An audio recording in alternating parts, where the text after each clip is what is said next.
นับตั้งแต่โลกมีการกำเนิดมา 4,500 ล้านปี จนมาถึงปัจจุบัน โลกมีการเปลี่ยนแปลงหลายสิ่งหลายอย่างพอโลกเป็นดาวเคราะห์ที่บ่หยุดนิ่ง มีการเคลื่อนไหวและเปลี่ยนแปลงตลอดเวลา ส่วนที่เป็นผลมาจากอิทธิพลการหมุนของหน่วยโลกอ้อมดวงตะเวนและอ้อมตัวของมันเอง รวมไปถึงการที่โลกยังร้อนอยู่ภายใน ซึ่งมีทฤษฎีหลายทฤษฎีที่อธิบายถึงขบวนการต่างๆของโลก สำหรับคลิปวิดีโอนี้ข้าพเจ้าจะนำพาทุกท่านไปรู้จักเกี่ยวกับทฤษฎีที่อธิบายถึงการเคลื่อนที่ของเปลือกโลก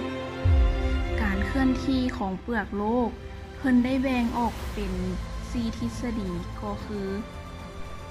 1. ทฤษฎีวงจรการไหลเวียนความร้อน 2. ทฤษฎีทวีปเรือน 3. ทฤษฎีการแยกตัวของเปลือกโลกใต้มหาสมุทร และ 4. ทฤษฎีการเคลื่อนที่ของแผ่นเปลือกโลก ทฤษฎีที่ 1. ทฤษฎีวงจรการไหลเวียนความร้อน การหมุนเวียนของกระแสความร้อนอยู่ภายในโลกมีลักษณะคือกับน้ำร้อน นั่นก็คือโลกส่งผ่านความร้อนจากแกนโลกสู่ชั้นแมนเทล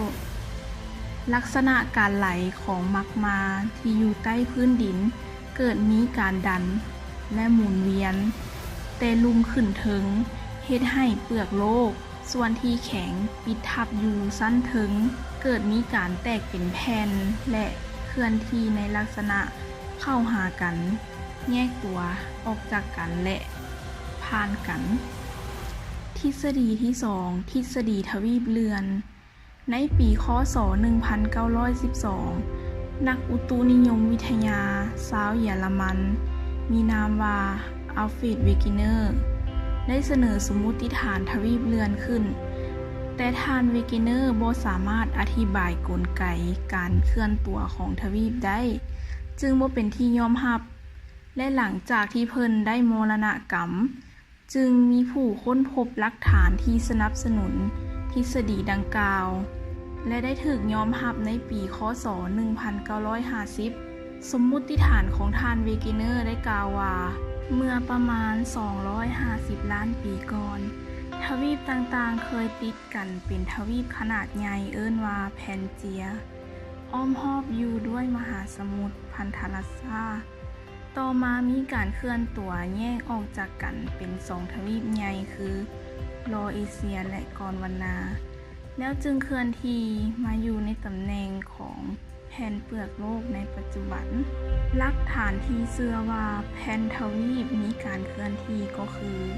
1. หลักฐานจากรอยต่อของทวีป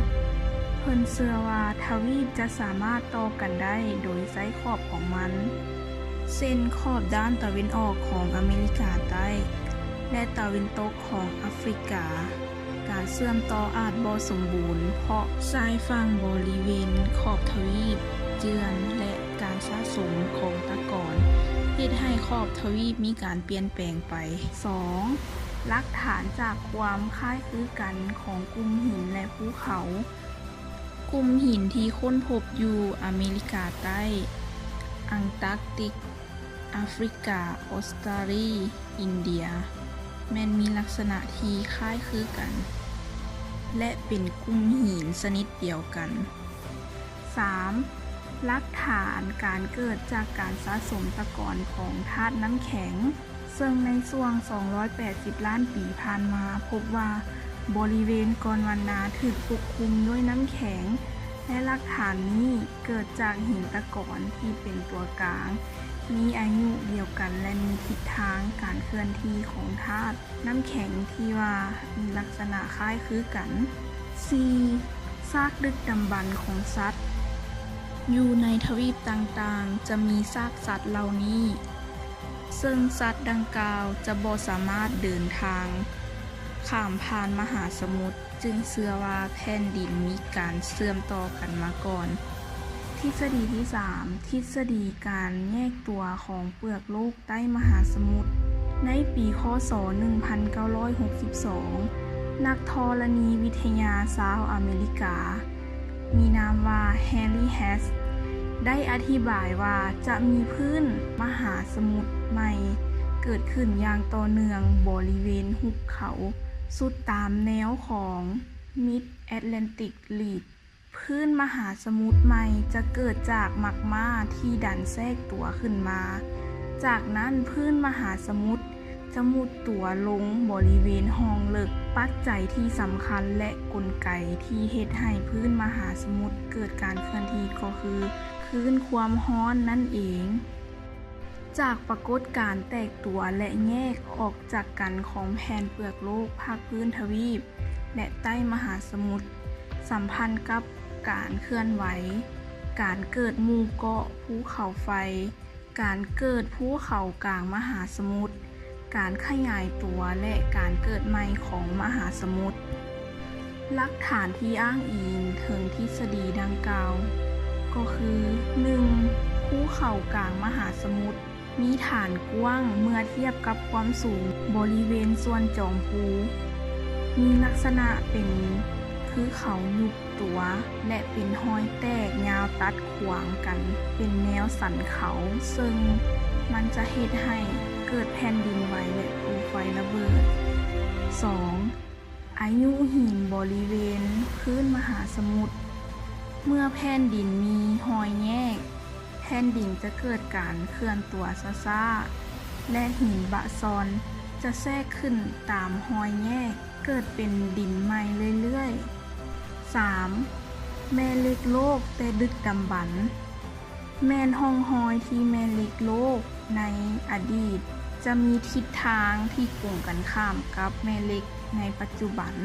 ทฤษฎีที่ 4 ทฤษฎีการเคลื่อนที่ของแผ่นเปลือกโลกเกิดจากการนำทฤษฎีทวีปเรือนและการแยกตัวของท้องมหาสมุทรมารวมกันตั้งเป็นทฤษฎีใหม่ขึ้นโดยกล่าวไว้ว่าในปีค.ศ. 1965 โตโซ วิลสันเป็นผู้เสนอนิยามคำว่าเพศขึ้นมาเพื่อใช้สำหรับเอิ้นพื้นผิวของโลกที่แตกหักออกจากกันมาฮอดปีค.ศ. 1967 เจสัน มอร์แกนได้เสนอว่าเปลือกโลกทั้งหมดแบ่งเป็น 12 แผ่นแต่ละแผ่นจะมีขอบเขตเฉพาะแผ่นเปลือกโลกทั้งหมดจะบ่หยุดนิ่งอยู่กับที่จะมีการเคลื่อนที่ตลอดเวลา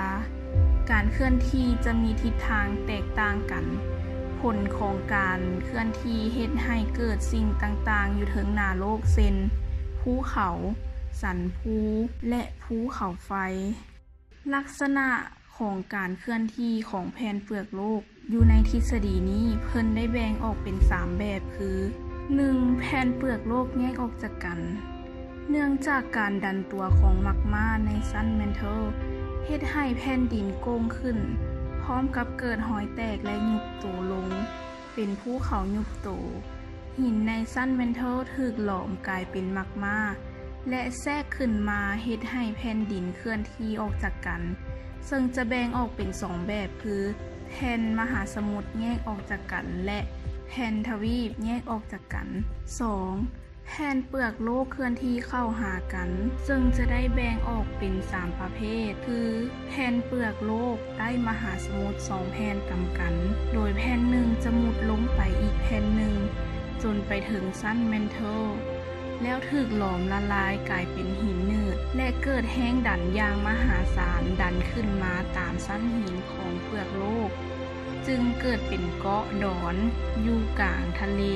มหาสมุทรแผ่นเปลือกโลกใต้มหาสมุทรต่ำกับแผ่นทวีปแผ่นมหาสมุทรจะมุดโตลงไปแผ่นทวีปจนไปถึงชั้นแมนเทลแล้วหลอมละลายกลายเป็นหินหนืดและถูกดันขึ้นมาให้เกิดเป็นสายภูอยู่ถึงแผ่นพื้นทวีปแผ่นทวีปต่ำกับแผ่นทวีปแผ่นทวีปทั้ง2แผ่นยู่อัดเข้ากันให้แผ่นดินโกงตัวขึ้นสูงจึงเกิดมีภูเขาสูงอยู่ถึงพื้นทวีปแบบที่ 3 แผ่นเปลือกโลกเคลื่อนที่ผ่านกันหรือสวนกัน เกิดจากวงจรพาความร้อนและแห้งดัน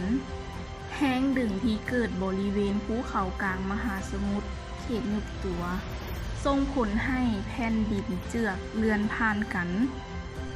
ผลกระทบจากการเคลื่อนที่ของเปลือกโลก แผ่นเปลือกโลกมีการเคลื่อนที่อย่างช้าๆแต่มีแห้งดันมหาศาล การเคลื่อนที่ของแผ่นเปลือกโลกส่งผลกระทบให้เกิดภัยธรรมชาติที่เป็นผลเสียหายแก่โลกมนุษย์หลายอย่างเช่นคลื่นสึนามิ แผ่นดินไหว ภูไฟระเบิด และปรากฏการณ์ดังกล่าวเรายังสามารถพบเห็นและเกิดขึ้นตัวจริงในปัจจุบัน